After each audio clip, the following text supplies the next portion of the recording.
اتنا بڑا مقام میرے آقا نے فرمایا کہ جو اپنے والدین کو محبت کی نگاہ سے دیکھ لے تو اللہ تبارک و تعالی اسے ایک مقبول حج کا ثواب عطا فرماتا ہے۔ صحابہ کرام نے عرض کیا رسول اللہ اگر کوئی دن میں 70 مرتبہ دیکھے،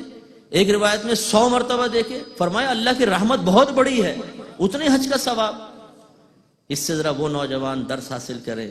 کہ سرکار تو محبت کی نظر کی تلقین کرے، اور ہم گھورتے ہوئے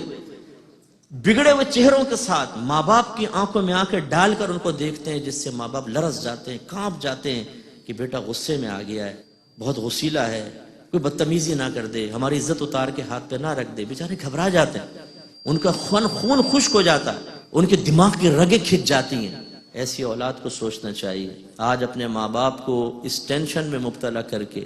اس تکلیف میں مبتلا کر کے آپ نے اپنی طاقت اور جوانی کا احساس تو دلا دیا، لیکن کل بروز قیامت کیا ہوگا؟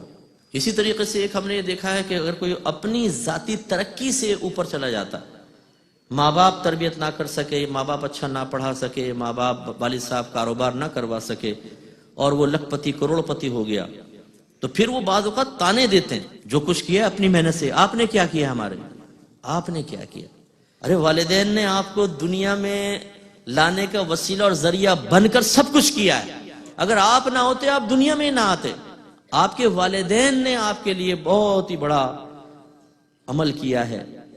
کہ والدہ 9 مہینے تک بچے کو اپنے پیٹ میں رکھتی ہے، پھر پیدائش کی صعوبتیں اور سختیاں جھیلتی ہے، تب کہیں جا کے آپ دنیا میں آئے، اور پھر آپ بستر پہ پیشاب کرتے ہیں، آپ بستر پہ گندگی کرتے ہیں، سردیوں کے دن بھی ہوں، ماں ہمیں ٹھنڈے پانی کے اندر لے کے نہیں جاتی، خود ٹھنڈے پانی میں ہاتھ ڈالتی، بچے کو صاف کرتی ہے اور اس کو رکھتی ہے۔ پھر لڑکھڑاتے قدموں سے جب چلے ہیں تو لپک لپک کے ماں نے ہی تو سنبھالا تھا، ماں نے ہی تو سہارا دیا تھا، والد صاحب بھی تو انگلی پکڑ کے لے کے چلے تھے، اور انہیں جب پال پوس کر جوان کر دیا تو کیا یہ بڑا انعام نہیں ہے؟ کیا یہ بڑا کرم نہیں ہے؟ کہ یہ کافی نہیں تھا کہ ہم یہ کہیں کہ آپ نے ہمیں کاروبار کروایا، فلاں کے باپ نے دیکھو اس کو کاروبار کروایا، فلاں کے ابا نے سفارش کی اس کو نوکری ملی، آپ نے ہمارے لیے کیا کیا؟ جو کیا ہے میں نے اپنے بلبوتے پہ کیا۔ خدا کی قسم اپنے بلبوتے پر ظاہراً اگر آپ کو نظر بھی آ رہا ہے، اگر آپ غور کریں گے اس کے پیچھے بھی آپ کے ماں باپ کی پرخلوص دعاؤں کا سہارا ہوگا۔ اگر وہ سہارا نہ دیتے تو پھر معاملہ ایسا نہ ہوتا۔ تو لہٰذا خلاصہ کلام یہ ہے کہ ہمیں اپنے ماں باپ کی قدر کرنی چاہیے، ان کی خدمت کریں، کوشش کیجئے کہ کبھی ان کے سامنے غصے کا اظہار نہ ہو، تلخ لیجا نہ ہو، ایسے الفاظ نہ کہیں جس سے ان کے دل ٹوٹیں۔ اگر آپ وہ پاؤں دبوانا چاہتے ہیں پاؤں دبائیں، اگر کوئی علاج معالجے کی ضرورت ہے جتنا افورڈ کر سکتے ہیں ان کا علاج معالجہ کروائیں، جو شریعت کے دائرے میں رہ کر حکم دیں اس کو بجا لائیں۔ یہ خدمت کے ایک مذہب اسلام نے تصور دیا ہے، جس کو اگر میں خلاصتاً کہوں جو اللہ نے فرمایا فَلَا تَقُلْ لَهُمَا اُفٍّ وَلَا تَنْهَرْهُمَا، کہ اپنے ماں باپ کو اف مت کہو اور ان کو ڈانٹو مت، تو یہ علماء نے فرمایا یہاں پہ تلفظ اف مراد نہیں ہے،